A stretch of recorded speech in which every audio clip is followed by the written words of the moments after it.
Salut à tous, on est ensemble pour la guidance de la semaine du 20 au 26 mars. Passage de printemps, tout ça, ça va être cool. Il y a des nouvelles lunes, il y a de l'équinoxe, enfin bon bref.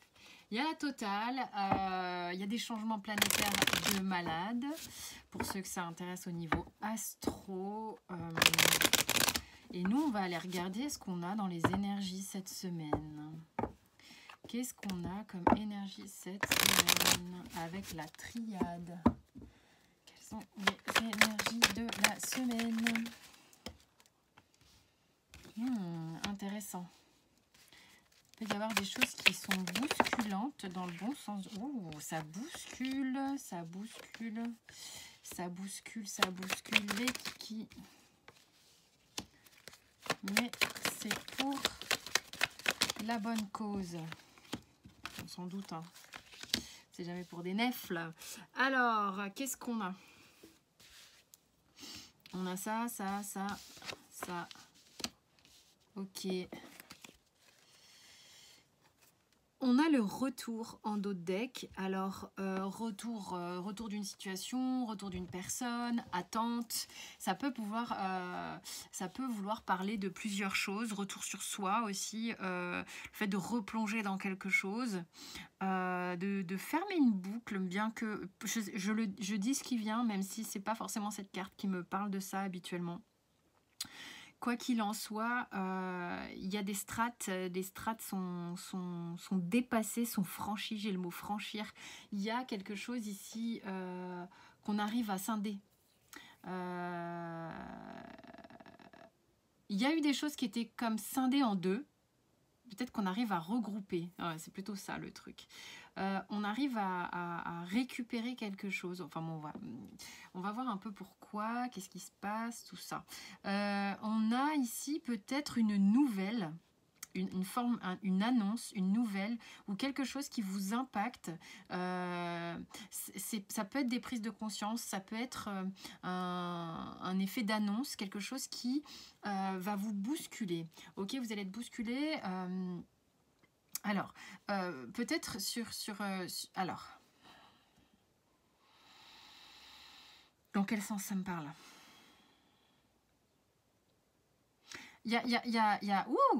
Ça peut vous démobiliser, ça peut vous faire perdre vos repères, ok. Mais très rapidement, vous allez vous regrouper et vous réancrer. Il n'empêche que c'est épique, quoi. Enfin, c'est fort, hein, quand même, ce qui se passe pour certains ici. Ça bouscule, mais vous restez ancré. C'est intéressant. C'est intéressant. Ouais, quelque chose que vous attendiez, une réponse, quelque chose de la part de... Ça peut être dans n'importe quel domaine. Bien que ici il y a une notion qui pourrait être sentimentale, de couple, coup de foudre par rapport à un couple. Il peut y avoir un coup de foudre qui vous... Waouh, ou le retour de quelqu'un pour certains, ou une réponse. Mais ça peut être à la fois sentimental et pas, si je regarde en horizontal. Mais vous allez rester centré. Vous allez vous ancrer. Parce que la perte de repère, j'ai l'impression qu'elle ne dure pas longtemps. Hein. Ok, qu'est-ce que je fais? À partir du moment où il y a un impact, il y a une onde de choc, ça va créer quelque chose. Ok. On a ensuite paix, sacrifice, protection, fusion. Alors, c'est comme si on vous disait, mais le couple est protégé. Le couple est protégé, mais vous allez, en fait, c'est marrant, il peut y avoir des choses positives dans votre vie qui font remonter des choses à la surface qui ne sont pas évidentes. Voilà, des émotions remontent. Avec la carte du sacrifice, pour moi, c'est un peu comme des remontées acides. La perte de repères peut vous montrer aussi, peut vous faire remonter des insécurités, des choses où vous avez peur d'être blessé. Est-ce que c'est bon? Est-ce que toutes les parts de moi ici sont respectées? Est-ce que j'ai besoin de me protéger pour être sûre de ne pas me bananer, tu vois? Mais il y a un truc de toute manière qui quand même est ancré, protégé. On a une notion ici, hein, parce que moi la carte de la paix, elle est paisible, elle est légère, mais elle est aussi souvent évocatrice de réparation, qui viennent réparer, qui viennent colmater les fuites.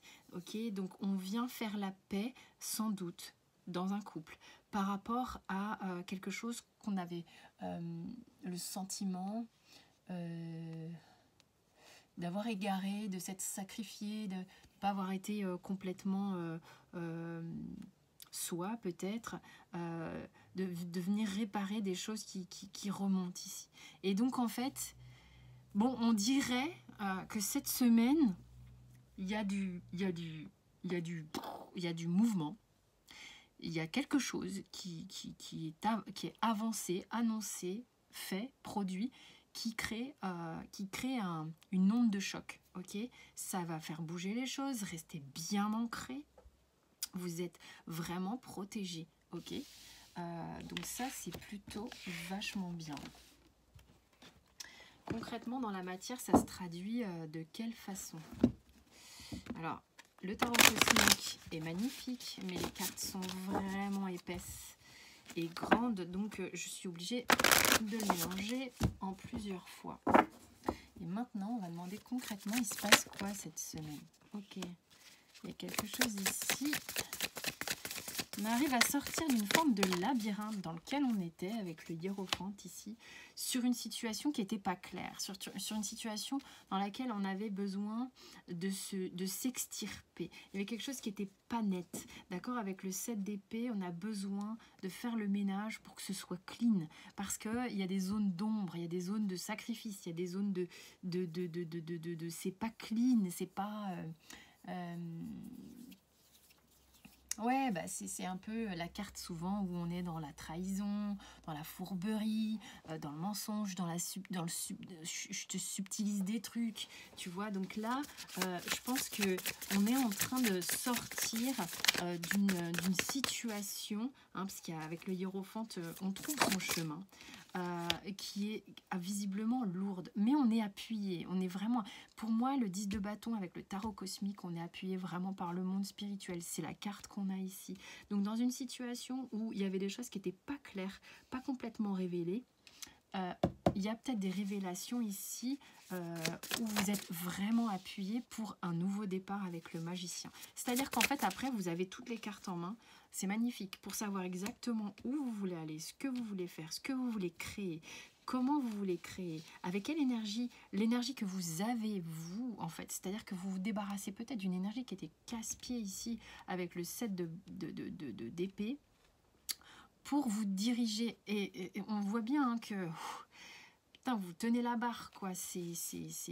Mais pour aller vers un renouveau.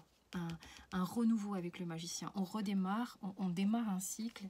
Et puis, il y a vraiment cette notion, là, ce que je sens, là, c'est un éclair, ok. Il y a un truc de... punaise, j'avais pas vu le serpent. Une forme de mutation assez énergisante ici. Il est important de rester ancré à la terre. Et puis avec le prince de bâton, comment je veux créer? Qu'est-ce que je veux créer? Quel arc-en-ciel au final je veux créer dans ma vie? Clairement. On a vraiment ce désir de paix qu'on avait avec la triade, ce désir avec la tempérance, que les choses soient saines, que les choses soient équilibrées. On sait que de toute manière, l'équilibre vient du mélange de deux énergies, des énergies qui sont lumineuses et qui le sont moins, bien sûr, de ces deux métaux qu'on a ici avec la fusion. Il y a vraiment une notion de revenir à l'équilibre. Hein. Donc ça, c'est vraiment très chouette. Et le 4 de denier avec le tarot cosmique nous montre bien qu'on est en train de créer un cadre plus paisible, plus sécure, plus concret, dans lequel on va pouvoir s'épanouir cette semaine. Okay, mais pour ça, il y a un énorme bouleversement, il y a un énorme changement. Hein. Il y a quelque chose ici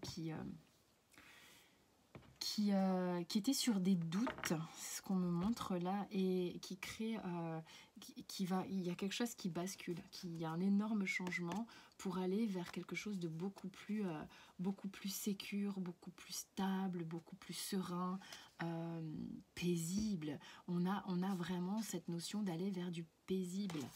Et j'ai le chariot derrière, on y va, hein, on y va, on y va. Enfin, j'ai envie d'aller à chaque fois derrière toutes les cartes. Ok, je vais demander un conseil par rapport à cette semaine. Avec le Osho, un conseil. Faites confiance. Laissez, si ça bouscule, faites confiance, vraiment. Ok, on a de nouveau la tempérance. Je n'irai pas plus loin parce que là, j'ai la coupe. Du coup, j'ai vu le dos de deck et je sais que c'est 3 cartes et pas plus. Ça n'a rien, tirer 20 000. On a la confiance, on a l'intégration, je vous montre. Hein. La confiance, l'intégration qui nous disent quoi? Qui nous répètent un petit peu le côté paix et tempérance, protection. À un moment donné, il faut, même s'il y a un changement qui est fort, et ça peut être un changement très positif, mais dont on flippe un peu, ok, lâche-toi, vas-y. Vas-y quoi. Les choses sont en train de s'équilibrer pour toi. Les choses sont en train d'arriver à un stade où c'est mûr et c'est le bon moment. Et le fruit il peut être cueilli que s'il est bon à manger quoi. Ok. Donc arrête de stresser. Quand c'est mûr, c'est mûr. Ouais, il y a vraiment des gens qui sont ébranlés par quelque chose là. Donc ça va vous mettre aussi face sans doute pour certains à des responsabilités, à essayer vraiment de rester mais au centre. Rester au centre. C'est le plus important. Donc là, c'est ça. Et on va prendre une petite carte du surrender, histoire de... Cette semaine, il vous dit quoi le surrender? Il vous dit... Faites confiance à votre intuition et abandonnez-vous au succès. Il y a clairement des... Il y a clairement du positif. Hein. Il n'y a pas que le négatif dans les changements qui fait flipper. Le positif peut faire flipper aussi, hein, quand ça arrive comme ça soudainement. Voilà, donc go, vous avez droit au succès. Vous méritez le succès, vous méritez l'abondance, vous méritez les bonnes choses. Intégrez ça, recevez ça, soyez dans l'accueil de ça. Ok, c'est bon, vous êtes en train de... Ouais, ça change. Il y a un changement, il y a un virage, il y a un tournant, il y a un impact. Donc go quoi, profitez-en. C'est protégé, c'est magnifique. Il y a de quoi faire un très beau départ, vraiment. Donc je vous souhaite une excellente semaine. Et puis on se retrouve pour la quotidienne sur Instagram tous les jours. Et puis sinon, vous avez mes coordonnées sous la vidéo. Je vous embrasse. Ciao, ciao.